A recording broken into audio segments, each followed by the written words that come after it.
next piece on the program is by Alexander Vilash.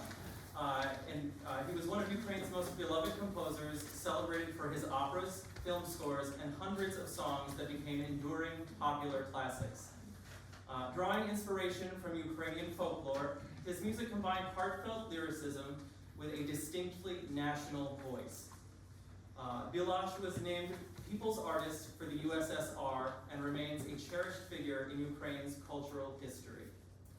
The piece that will be presented this evening is called The Crane, which is a traditional Ukrainian piece, a sorrowful folk song in which a woman laments being abandoned by her beloved, who chose another bride. Comparing herself to a crane striking its wings against ice, she expresses both heartbreak and dignity, vowing to shine like a bright rainbow to him even in his sorrow.